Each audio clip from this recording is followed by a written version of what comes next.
I'm live. It's the Nazarite. I'm bringing you Hebrew lore from days of yore.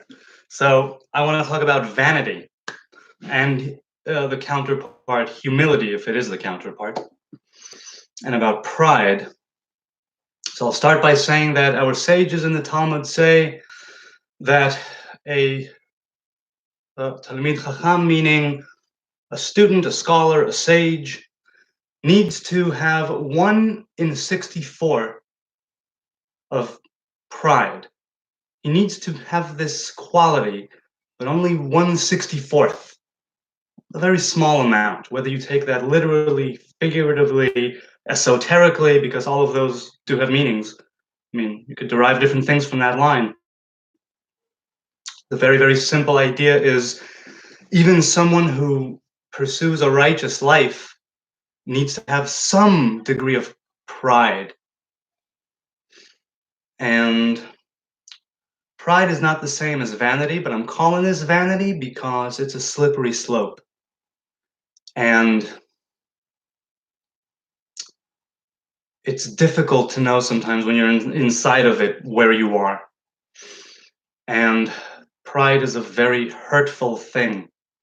Having 1/64th of pride, it's something that I really, really would love to achieve, not through encountering bad situations and negative vibes, but through the true understanding of myself to the best of my ability and working through that.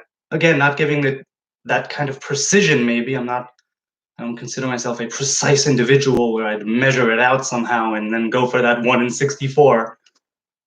But there's a different idea in that same passage of the Talmud where someone says, I wouldn't want 1/64th of it, something to that degree of not from it and not a bit of it, nothing that is derived from it and nothing of it. So I'm saying it's a slippery slope because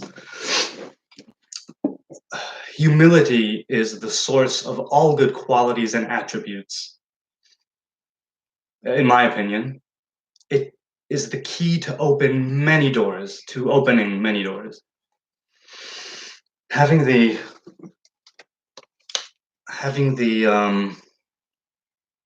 counterpart of pride, having that inside of a person, inside of me, it hurts. It really does hurt. But you need it. So what do you need it for? Do you need it so you can be full of, proud and full of yourself? No. Do you have it so you'll constantly be, so you'll always be on the lookout for it or avoiding it? That 1/64th, I think for me, is so you will have the ability to stand up for what you believe in and what you consider to be right, the things you want to fight for. When the time comes, when the opportunity arises, that's a place where you should not humble yourself. That's a place where you should grab that 1/64th and put everything you've got into it. If you've been dividing yourself somehow and you've been, just push all that in. Wherever you are on the spectrum of pride, you aim it at that, channel it to those instances, to those experiences where it's called for, where you need to stand up and say something, do something, act in a certain way. There's so many ways where that could manifest. But I think that's what the 1/64th thing is. Because I know that for me, the issue of pride is something that I'm having a lot of difficulties with. Even before this YouTube channel, maybe in someone else's mind, this sort of dialogue could could also call upon the question of who are you to educate or speak of Torah, but I'm past that. The issues that I have with pride are different. But I'm really aiming to have that 1/64th of pride and knowing to give things their right time and their right place. That's not true. I mean, it's true to every virtue, but with pride in the Talmud and the other texts, there's this idea of 1/60th. Like a dream is 1/60th prophecy, and sleep is 1/60th of death. But when it comes to pride, it was 1 in 64. Now, this was one sage's opinion, and like I said, there was another one there who said, I wouldn't want any part of it, not even that, because it's too slippery of a slope. I think that's why he would say it. Because a person who is proud of the wrong thing, let's say, or not in moderation, it's someone who the Psalms say, and he brings that in the Talmud, in that he says, a wrongdoer will not stand in front of me, says the Lord. Something to that effect. A verse like that in the Psalms. And truth, as I mentioned in a previous video, it's been said that it's the seal of the Holy One, blessed be He. Truthfulness, truth as an abstract, if you had to have something in this world, I'm not saying justice, I'm saying truth. They go together a lot of times, but truth is maybe it has a kind of a higher root. I mean, I don't exactly, I'm not going to get into it now. I don't have time to work it out in my head right now. It's truth. Truth is the seal of the Most High. There have been people who have acted from a place of truth which was subjective, their reality, their existence, their experience, their truth. They went with it, and you could argue that that's not justice or righteousness, that it doesn't promote those divine attributes, and that because we are fallible and flawed and frail, that it should not be our view of what truth is.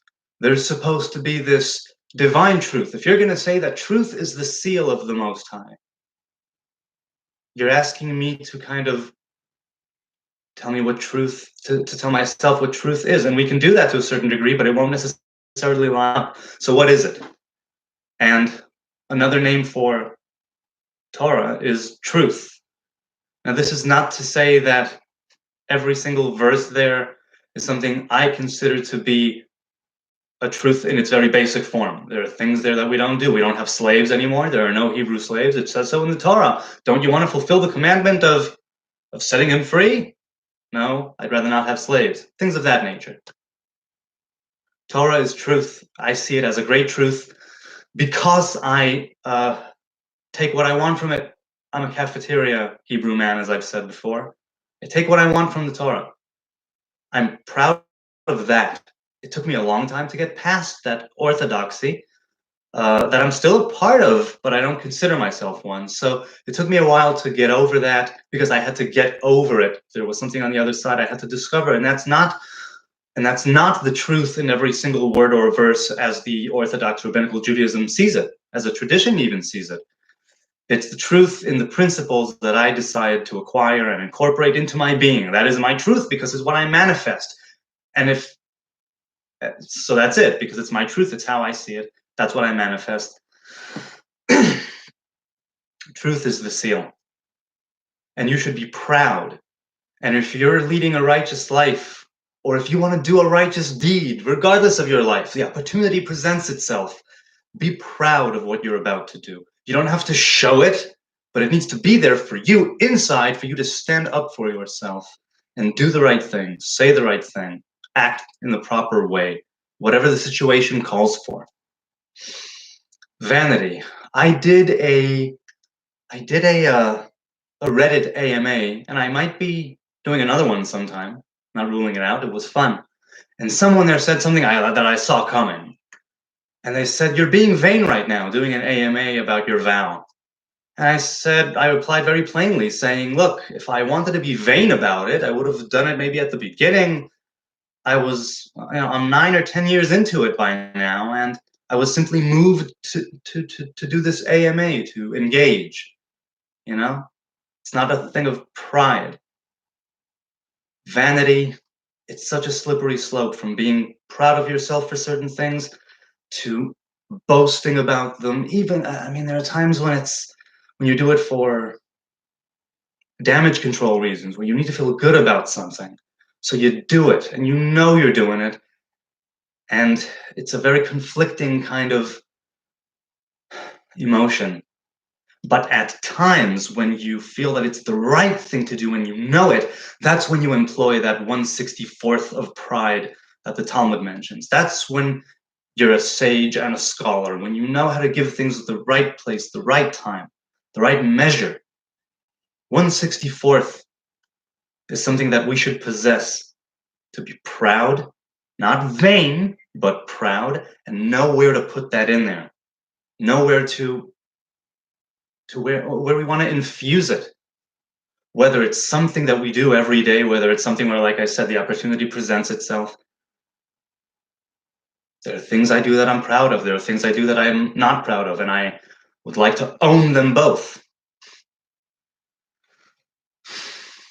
I am vain too. I want to make that perfectly clear. I am vain too. There's a vanity.